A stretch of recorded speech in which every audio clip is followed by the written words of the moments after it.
America का सबसे घातक B-1B लैंसर बॉम्बर भारत पहुंचने वाला है और इसने भारत के साथ अपना वादा निभाया।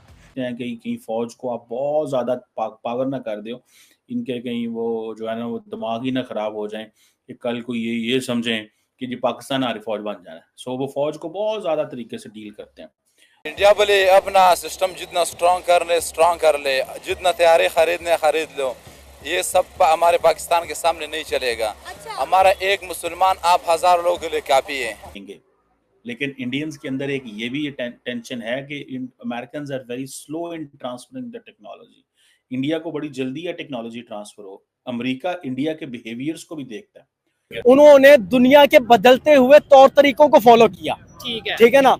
आप दुनिया में देख लेंगे गूगल का सीईओ, मतलब जो बड़ी बड़ी जो कंपनीज है उनके सीईओ कौन निकलेंगे? इंडियन निकलेंगे। ठीक है। हमने अभी तक अपनी जो अपना जो निसाब है, निसाब के अंदर चेंजिंग नहीं की। कौम है, पाकिस्तान को कोई खरीद नहीं सकता, पाकिस्तान से कुछ नहीं खरीद सकता। पाकिस्तान के पास जो भी है वो पाकिस्तान का ही है। अच्छा, आधे से ज्यादा पाकिस्तान तो आपने गिरवी रखवा दिया हुआ है हमारे सियासतदानों ने, और आप कह रहे हैं कोई पाकिस्तान को खरीद नहीं सकता और हम पाकिस्तान को बेच नहीं सकते। इंडिया के अंदर तो डिफेंस सेक्रेटरी की बड़ी वैल्यू है ना, हमारे मुल्क में तो डिफेंस मिनिस्टर की वैल्यू नहीं है।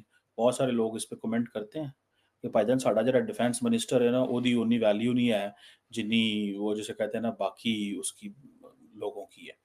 कि हिंदू सपोर्ट मोदी साहब को हर इलेक्शन में रहती है, और मोस्टली अगर हम पाकिस्तान की बात करें तो हमारा यहाँ पे पब्लिक एनालिसिस का रिजल्ट यही निकलता है चैनल पे कि भाई मोदी जो है हिंदुत्व आइडियोलॉजी को प्रमोट करता है। ऐसे ही है तो उन्होंने जो डिमांड किया है कि मुझे F-16 और नहीं F-35 दे, तो ये जैसे दो भाइयों के दरमियान अक्सर होता है, तो वो कहते हैं ये मुझे चीज नहीं चाहिए, मुझे इससे बड़ी। रियासत का काम होता है ना प्रोवाइड करना, हाँ, फैसिलिटीज प्रोवाइड करना, जॉब्स प्रोवाइड करना। आपके ये मामलात नहीं समझ पा रहे, क्यों नहीं समझ पा रहे कि आवाम को ना इनकमिंग है ना आउटगोइंग। जितने भी पाकिस्तानी हमारे शो पे आते हैं वो ये कहते हैं, लेकिन मेरा ये सवाल है कि अरविंद केजरीवाल ने इस चीज को क्यों कैश नहीं किया?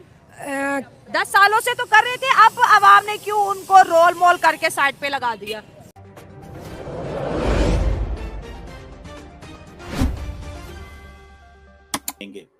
लेकिन इंडियंस के अंदर एक ये भी टेंशन है कि Americans are very slow in transferring the technology. India को बड़ी जल्दी है टेक्नोलॉजी ट्रांसफर हो। अमेरिका इंडिया के बिहेवियर्स को भी देखता है। बोलता बहुत कुछ है, देता बहुत स्लो है। ये इंडियंस का अमेरिकन का शुरू से एक है कि वो बहुत बोलते बहुत हैं लेकिन देते बड़ी स्लो है।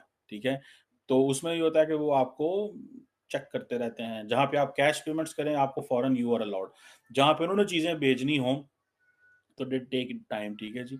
अब जो गवर्नमेंट के रिसर्च इंस्टीट्यूट्स हैं, जो DRDO है, डिफेंस सेक्टर है, वो उनकी ऑलमोस्ट मोनोपोली है, लेकिन उन्होंने साथ प्राइवेट सेक्टर को भी इन्वॉल्व किया हुआ है।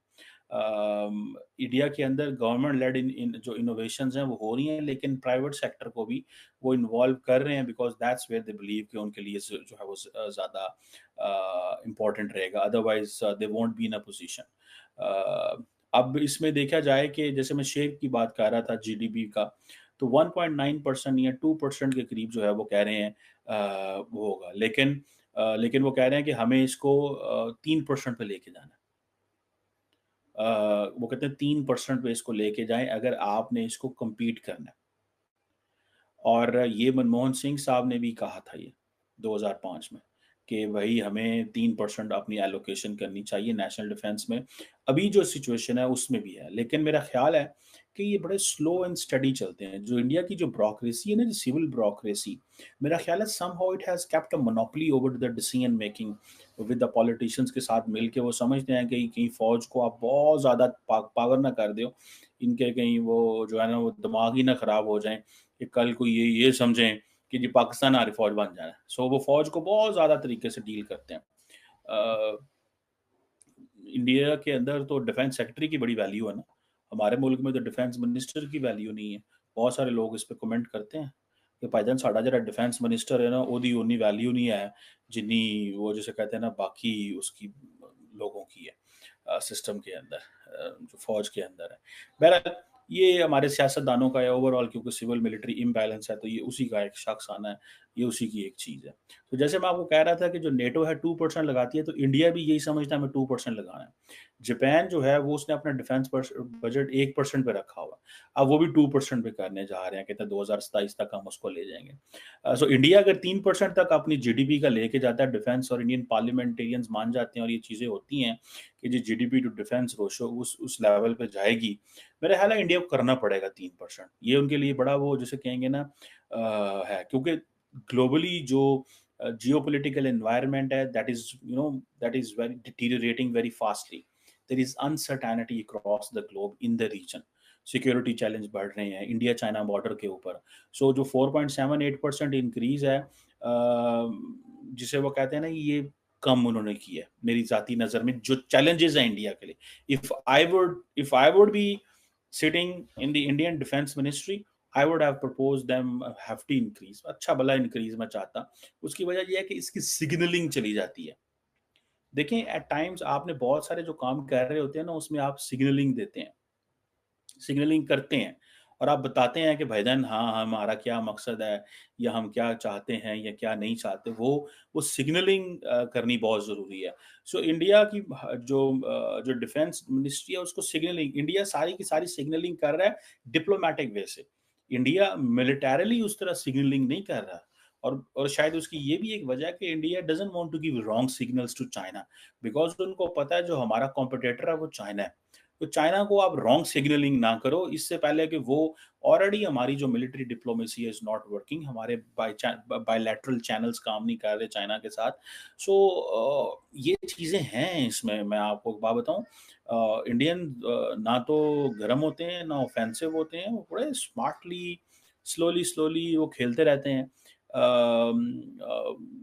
बट फॉर देम, जैसे कि गलवान हुआ, जैसे कि 2019 में सर्जिकल इंडिया ने स्ट्राइक की, बहुत सारे लोग जो इंडिया के अंदर जो सिस्टम के अंदर मौजूद हैं वो ये कहते हैं कि हम बहुत पीछे रह सकते हैं। जैसे हम ये बात कर रहे हैं कि जी ग्लोबल एनवायरनमेंट बड़ा तेज़ी से बदल रहा है, यूरोप में जंगें हो रही हैं, मिडल ईस्ट में हो रही हैं, जियोपॉलिटिकल कंपटीशन है, ग्लोबल पार्ट्स, अमेरिका क्या करेगा क्या नहीं करेगा, ट्रेड एंड टेक्नोलॉजी की वॉर्स चल रही हैं। इस वक्त आपको पता है इंडिया और चाइना एक दूसरे के ऊपर टैरिफ्स लगाने शुरू हो गए हैं। आप ये जो नया इकोनॉमिक सर्वे आया है इंडिया का, आप जाके वो पढ़ें। जो बाइडेन जो है वो नरेंद्र मोदी का दोस्त था, उसकी छुट्टी हो गई, वो अब घर जा रहा है, ठीक है जी।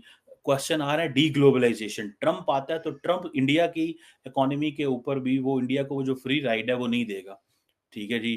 फ्रेंड शोरिंग पे वो क्या करेगा, ठीक है। डी ग्लोबलाइजेशन के खतरे हैं, हर मुल्क जो है वो अपनी प्रोडक्शन खुद करना चाहता है, it wants to be self sufficient. American कहते हैं कि हाँ जी, जैसे इंडिया कह रहे हैं ना आत्मनिर्भर भारत, इंडिया को कहा जा रहा है कि पाए नसी तो बड़ी मत